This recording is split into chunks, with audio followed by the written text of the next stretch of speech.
I'm Gauri Trivedi. Let's start the show with headlines this evening.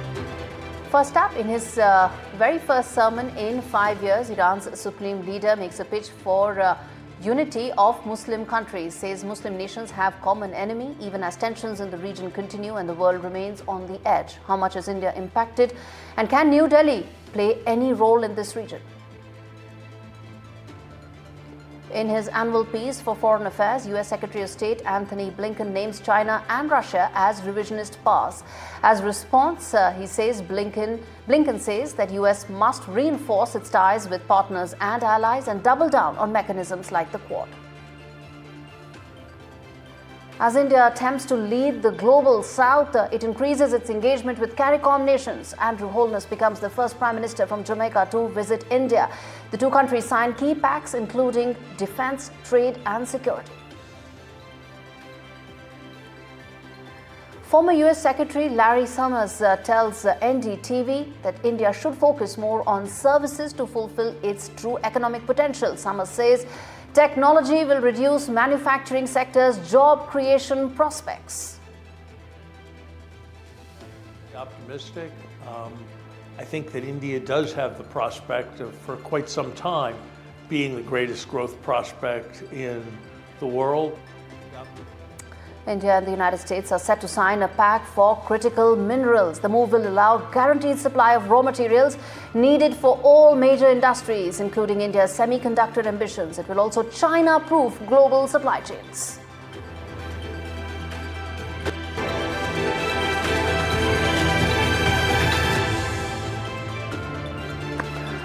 All right, the big story on India ascends. The West Asia crisis, the tensions in the Middle East have now escalated sharply. A broader conflict is very much likely. India shares good relations with all players. With Israel, it has deep defense and security collaboration. It has also, in fact, with Iran, it is India's largest oil supplier till the United States sanctioned Tehran. But the question to ask is, where does India stand in this conflict? So far, New Delhi has been very clear. It stands against terror, with peace, and in favor of a long-term resolution. Before we talk about how the geopolitical dynamics of the region is set to play out, take a look at this report that tells you the direct and immediate impact, both economic and social, on India of what's happening in the Middle East right now.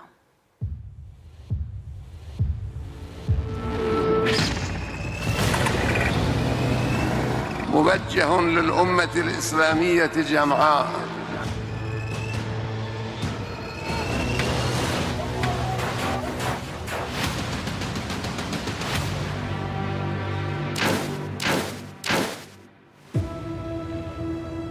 New Delhi has been in a wait-and-watch mode since the 7th of October attack by Hamas on Israel last year. And with the situation quickly spiraling into a major conflict, policymakers in India need to brace for a significant impact from these tensions.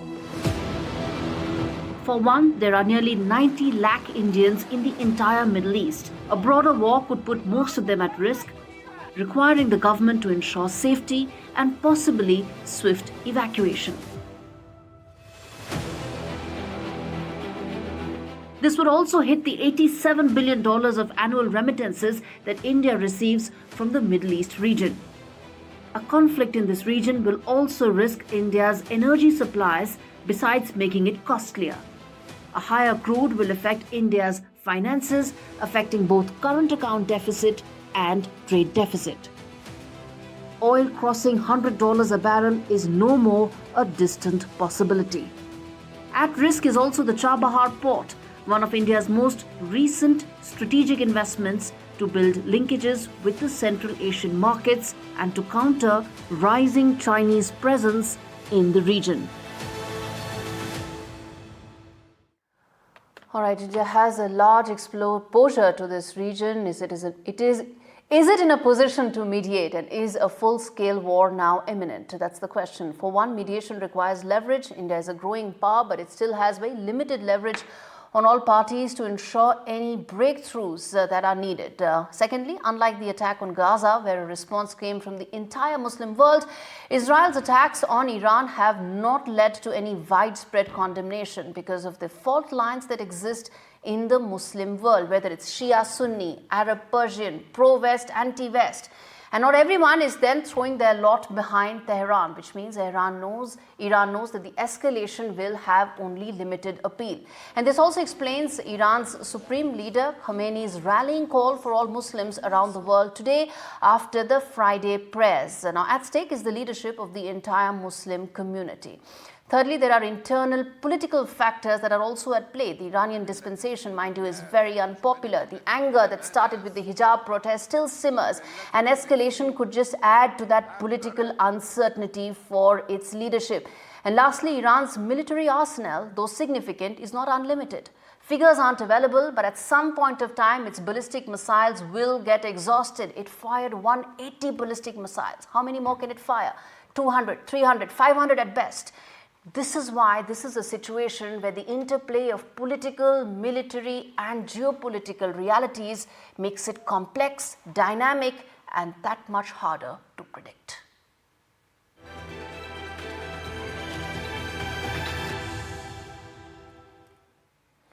Shifting now focus to the wide-angle story on the show, which is coming in from Pakistan. Should India be worried about the security situation that is unraveling in Pakistan? The short answer to that is yes. The reason for that is Imran Khan. He's deeply he's popular. He remains so even after being in prison for more than a year. And most importantly, his rally call for protest has been answered by his protesters. There's been unprecedented police deployment. Shipping containers have actually been put on the streets of Islamabad to ensure that Imran Khan supporters don't come. Schools have been shut, internet suspended, curfew imposed. All that the administration can possibly do. But reports seem to suggest, maybe some of them are still early in the day to suggest exact numbers coming in. It could be about anywhere around 900 to 1,000 people from Imran Khan's party have been arrested. Why? Because there is a support base for him. What does this mean? That Shahbaz Sharif's government may now be on borrowed time. All of Shahbaz Sharif's efforts have been to ensure that it keeps Imran Khan away from power, and it's not yielding. The latest constitutional amendments and changes that he wants to bring in are because of the court reprieve that Imran Khan's party received. Pakistan is a nuclear power. It's unstable, and its fractured and broken polity is now jostling with power. The illegitimacy, one may say, of the Sharif government will become untenable given the fact that Imran Khan is and remains extremely popular. To deflect all of this, what is the Pakistani army and the deepest establishment going to do? Well, it's going to push the pedal on terrorism, cross-border terrorism against India, creating more tensions, which is the reason why tensions could continue in Pakistan and would add to India's security dynamic.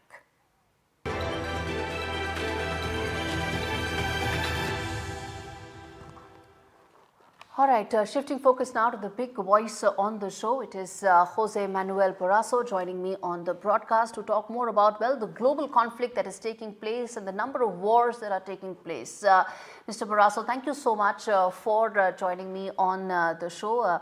As a former president of the European Commission, former Prime Minister of Portugal. In fact, sir, let me start by asking you about what is happening in the Middle East right now. How do you view this, and how do you see these tensions impacting the world, particularly, in fact, Europe as well? Yes, I believe the geopolitical situation is getting worse day by day. In fact, what we had in Europe was extremely serious. We have the first full-scale war after the Second World War, I mean the invasion of Ukraine by Russia. And that is, in fact, linked with many other developments. Much bigger competition between the United States and China. And this is, of course, getting the global geopolitical landscape much more risky, volatile, more fragmented. And now we have this issue here in the Middle East. I mean, it's not now. We had it for decades, but sometimes it goes up, as we are seeing now, with, in some cases, unprecedented escalation. So, yes, I'm concerned. I know that there are some efforts to try to contain these developments. I hope it will happen, but frankly, I'm not optimistic. If I want to be sincere, I think the situation will probably get worse. That's a very, very serious assessment that you are making, Mr. Mr. Barroso, of this situation. Then let me ask you, as far as something that Mario Draghi said recently in a report. He's the former Prime Minister of Italy, and he said that, in fact, that Europe faces an existential crisis right now and an existential threat from both China and Russia. How do you respond to those concerns? I very much agree. I mean, if you read the report is a wake-up call to the European leaders and the European opinion about the need to invest more in our competitiveness. I mean, Europe is a great place to be. I mean, Europe is one of the most, let's say, developed and prosperous regions in the world. But we have problems, namely demographic problem. We have problems also with some kind of competitiveness. We have been losing some competitiveness to the United States and also to China in some ways. So that's why Mario Draghi, who is, by the way, a friend, former also president of the European Central Bank, is telling we have to invest more in our own competitiveness. So while Europe remains overall a very prosperous area, I mean, and where with very high levels of economic and social development, there are risks that if we don't adapt our economy to a more challenging environment, we may fall behind. And that's basically what Mario Draghi says. And I believe that this wake-up call will be well heard, loud and clear, in the capitals of Europe, because there is this sentiment that we need to promote some reforms to become more competitive. All right. Then let me also ask you about EU's first defense minister. Is defense and ramping up of military spends really going to define Europe going forward? Because you now have a defense minister for the very first time. Yes, because there is a war in Europe. There is a war.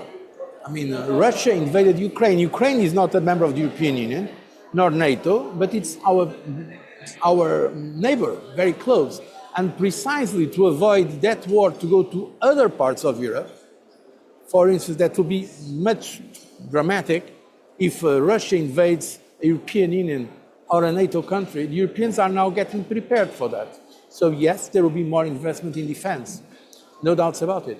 There is now the European Commission designated the Commissioner for Defense. It's more for defense industries because defense remains a national competence. But we are trying to see in Europe what we can do to reinforce our defense, certainly. And by the way, it's not just Europe, it's all over the world. If you see what's going on in the United States, China, and other parts of the world, we see a rise in defense expenditure. You're speaking about the Russia-Ukraine conflict, and let me ask you, what role can mediation play, and what role can India play in some of these mediation efforts? We have an ambitious strategy. All those who believe they can help, they should help, of course, and India is a very important member of the global community, so certainly all efforts are welcome. Having said that, and if once again we want to be sincere and honest, intellectually honest, I don't think there will be a sustainable solution in the short term. It's possible there will be kind of a ceasefire or some kind of armistice or some kind of, let's say, frozen conflict. Probably next year there will be stronger efforts of diplomacy. Now people are waiting for the United States elections. But I don't see, frankly, and I know very well Russia, I know Mr. Putin I met him many times, I know Ukraine, and I don't see a true reconciliation possible. Even if we come to some kind of provisional diplomatic solution, unfortunately, I think the tension will remain. And that's why in European Union and also in NATO, people are prepared. Prepare for war to avoid war. It's the old Roman saying that if you want peace, you should be prepared for war. Not because we want war. Nobody in Europe wants war. But of course, to avoid it, we have to be strong enough to show that there are no good ideas if people want to enlarge war. So, yes, a possible solution for a ceasefire may happen, but I don't see in the short, medium term real reconciliation between Russia and Ukraine. After the World War in Europe, the two world wars, we have now, the European Union. I received the Nobel Peace Prize for the European Union in 2012 because we made it impossible wars between the countries of the European Union, between France and Germany and at that time UK or it's impossible to conceive wars between European Union countries. But unfortunately, in the wider Europe, when you think about Russia, this is not the case. So that's why it's important to, if possible, make peace, but make a peace that has conditions to be respected and agreements to be honored. If you say it's going to be frozen peace, then how do you see this conflict actually being resolved? I think there will be some diplomatic efforts to come to an agreement. Unfortunately, I don't see the willingness, namely on Russia, to come to that agreement. There will be, if Russia leaves Ukraine, there will be peace. Russia today is occupying around 20% of the Ukraine territory. Russia is the biggest country in the planet, geographically speaking, and they are invading a member of the United Nations, a country to which they promised the respect of territorial integrity and national sovereignty. So, without Russia accepting that that country has the right to exist in its own borders, it's very difficult, even if there is some kind of ceasefire, to have a sustainable peace for the long term. Look, and there are problems that last for decades.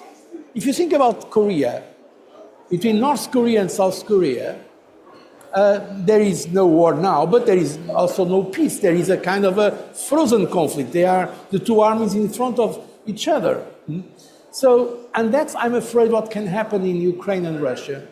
If there is not if Russia does not leave Ukraine, I'm afraid that even if there is some kind of truce, some kind of ceasefire, it will not be sustainable in terms of the global architecture. That explains why, for instance, Finland and Sweden joined NATO.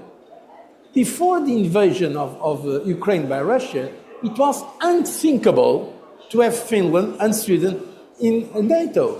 But now they feel threatened. Finland has a big border, it's the biggest border with Russia. That's why NATO now is being reinforced. So, and this is the reality. Mr. Barroso, thanks much for speaking to NDTV, and some very important insights he gave, including the fact that it could just be like North Korea and South Korea, a frozen peace. And on that note, we slip into a very short break. We come back with lots more on the other side. Stay with us.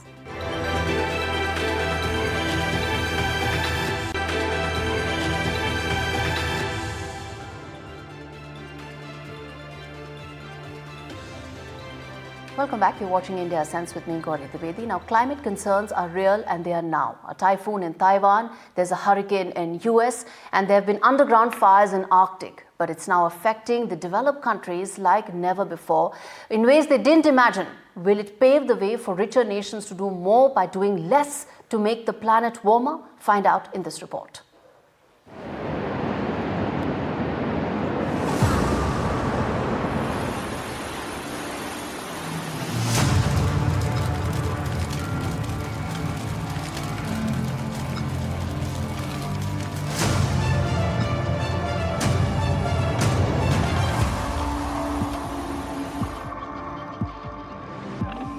For decades, there was a false sense of security in developed nations about climate being a third world problem.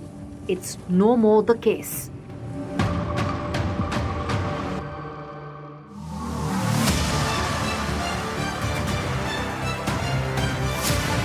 The devastating Hurricane Helene has brought dams in North Carolina and Tennessee almost to their breaking point. Reports suggest many dams in the US were not built for this high level of precipitation that climate change has now caused. In the last decade, Michigan, Minnesota, and Connecticut have witnessed partial or complete dam failures due to climate change. In fact, the devastating Hurricane Helene, which caused $160 billion of losses, is a grim reminder that even in the US, people as far as Western Carolina were hit by the hurricane. It's clear more needs to be done, and needs to be done now. Developed nations must double the funding for climate technology, pay for their past 200 years of industrial activity, and offer more aid for developing and poor nations that are hit even more than the US. There are no safe havens in the world from climate catastrophes, and developed nations must know that now. That report tells you how precarious the situation is of the world's biggest polluter, United States. But now let's quickly take a look at some of the other important stories in the segment Quick Take. In a big boost to India's ties with the Caribbean and New Delhi's push towards leadership of the Global South, Andrew Holness is the first Jamaican Prime Minister to visit India. The two countries signed pacts for digital public infrastructure and identified defense, security and trade as areas of cooperation. Jamaica, with its growing economic potential and strategic location, is a vital partner in the broader regional context of India's engagement with the CARICOM nations. Climate, smart grid, electric vehicles and energy transition are key areas where the two nations can build on this momentum. Aimed to protect the interest of small investors, to mitigate default risks due to over-leveraged positions, and to check excessive speculation, India's markets regulator SEBI announced a slew of measures to transform the equity derivatives landscape. 6 key measures aimed to hike lot sizes, to ensure closer monitoring, and other measures were brought in. These measures came after a SEBI study showed India's 1.13 crore retail F&O traders incurred a combined loss of 1.81 lakh crore rupees in the last 3 years, with just 7% individual F&O traders making a profit. With retail investors doubling in volume from 51 lakh to 96 lakh in just 2 years, the regulator's move will ensure household savings in India do not go towards F&O gambling and move towards productive investments. US Secretary of State Anthony Blinken makes a pitch for a radical change to the United Nations Security Council. In his annual write-up for Foreign Affairs magazine, Blinken suggests a complete overhaul of the permanent seat, which only 5 countries have at present. Besides India, Blinken has made a case for inclusion of Germany, Japan, 2 African countries, 1 Latin American country, and 1 small island nation chosen via an election. These changes, which are more aspirational in nature, are unlikely to actualize anytime soon. In short, UNSC will remain trapped in its post-World War II mindset.